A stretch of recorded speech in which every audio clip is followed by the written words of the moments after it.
A mulher que esteve no centro do maior deslize do rei mais notório de Israel. Essa foi Batseba, a esposa de Davi, que se tornou mãe do monarca mais próspero das Escrituras, Salomão. Antes disso, viveu ao lado de outro homem, Urias.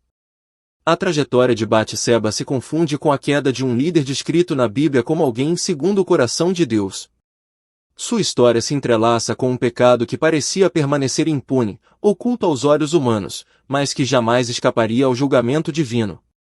Neste vídeo, você descobrirá o que as Escrituras realmente revelam sobre Batseba e qual foi sua verdadeira participação em todos esses acontecimentos. Teria sido ela uma vítima ou uma conspiradora? Assista até o final para entender. A origem de Batseba. A Bíblia registra que Batseba era filha de Eliã e neta de Aitofel, o Gilonita. Seu nome provavelmente significa filha de um juramento ou sétima filha. Em algumas passagens, também é chamada de Batistua, que quer dizer filha de abundância. Antes de seu envolvimento com Davi, Batseba era casada com Urias, um guerreiro heteu do exército de Israel. As Escrituras não fornecem detalhes sobre sua vida conjugal ou sobre a qualidade de sua relação com Urias. O que sabemos é que, em determinado dia, Batseba foi avistada por Davi enquanto realizava um ritual de purificação. Naquele tempo, os exércitos israelitas estavam em guerra, e Urias, seu marido, encontrava-se no campo de batalha. Davi, apesar de ser conhecido como um rei guerreiro, não estava na linha de frente. Em vez disso, permanecia no conforto de seu palácio, com a mente e o coração vulneráveis a uma trama pecaminosa. O pecado de Davi. Aqui chegamos ao ponto mais sombrio e delicado da narrativa de Batseba. A Bíblia relata que, do alto de seu terraço, Davi a observou banhando-se e a cobiçou. Investigou sua identidade, mesmo após saber que ela era filha de Eliã, neta de Aitofel e esposa de Urias, um de seus soldados mais fiéis, decidiu seguir seus impulsos e se deixar dominar pela tentação. Fascinado por sua beleza, Davi ordenou que a trouxessem ao palácio. Ali, deitou-se com ela e consumou seu pecado de adultério. Algum tempo depois, o rei recebeu a notícia de que Batseba estava grávida. Em desespero, ele tentou encobrir sua transgressão a qualquer custo. Primeiro, buscou fazer com que Urias acreditasse que o filho era dele.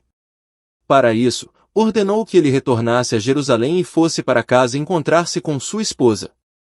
Porém, Urias recusou-se a fazê-lo, pois seus companheiros ainda estavam no campo de batalha. Davi tentou embriagá-lo para que baixasse a guarda, mas Urias manteve sua postura íntegra. Vendo que seu plano havia falhado, Davi afundou-se ainda mais no pecado e ordenou que Urias fosse colocado na linha de frente da batalha, onde certamente morreria. Após o período de luto de Batseba pela morte de seu marido, Davi a tomou como esposa. Talvez, naquele instante, ele acreditasse que tudo havia sido resolvido e que sua reputação estava preservada. Mas Deus viu seus atos, e definitivamente, não os aprovou. A confrontação pelo profeta Natã. O Senhor enviou o profeta Natã para confrontar Davi e expor sua culpa. Primeiro, Natã contou ao rei uma parábola ilustrando sua transgressão. Davi, sem perceber que a história era sobre ele, ficou indignado e declarou que o homem que tivesse cometido tal ato deveria ser severamente punido. Então, Natã olhou diretamente para Davi e disse: "Tu és esse homem." O rei, tomado pelo choque e pelo remorso, caiu em profunda lamentação. Batseba, vítima ou vilã? Diante desse relato bíblico, surge um questionamento sobre o verdadeiro papel de Batseba nessa história. Teria sido ela uma vítima ou uma cúmplice? Ao longo dos séculos, estudiosos têm debatido os acontecimentos desse episódio dramático. A maioria concorda que foi um pecado terrível e injustificável. Contudo, há diferentes interpretações sobre a responsabilidade de Batseba. Alguns sugerem que, como Davi a viu do terraço do palácio, o local onde ela se banhava não era completamente reservado, o que poderia indicar descuido. No entanto, essa teoria não se sustenta, pois o texto bíblico não sugere que Batseba tenha se exposto intencionalmente.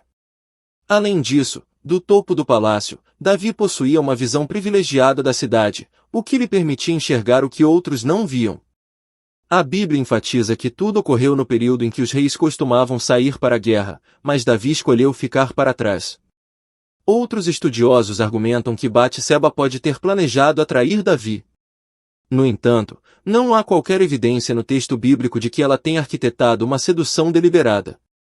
Quando Deus enviou Natã para confrontar Davi, a mensagem divina deixou claro que a responsabilidade era exclusivamente do rei. Em nenhum momento Batseba foi repreendida pelo profeta. As consequências. Davi reconheceu sua falha e se arrependeu profundamente. O Salmo 51 expressa sua contrição diante de Deus. No entanto, apesar de seu arrependimento sincero, as consequências foram severas. O filho concebido no adultério morreu, e sua família foi marcada por conflitos e tragédias. Aitofel, avô de Batseba, passou a apoiar Absalão, filho rebelde de Davi. Ele aconselhou Absalão a violar as concubinas do rei diante de Israel, cumprindo a profecia de Natã de que o que Davi fez em oculto seria exposto publicamente. Muitos estudiosos acreditam que essa traição de Aitofel foi uma retaliação pelo que Davi fez com sua neta. O legado de Batseba. Posteriormente, Davi e Batseba tiveram outros filhos, entre eles Salomão, que se tornou rei de Israel. Quando Adonias tentou usurpar o trono, Batseba, juntamente com o profeta Natã e o sacerdote Zadok, interveio para garantir que Salomão fosse coroado. Assim, ela se tornou rainha-mãe em Israel. No Novo Testamento, Batseba é mencionada na genealogia de Jesus, ainda identificada como mulher de Urias, um lembrete eterno do pecado de Davi. Isso nos ensina que, apesar das falhas humanas, Deus cumpre seus propósitos soberanos. Talvez, ao ouvir essa história, você se sinta superior a Davi.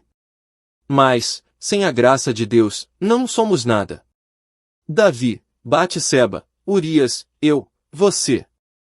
Se hoje somos alvos do favor divino, isso é pura graça, um presente merecido.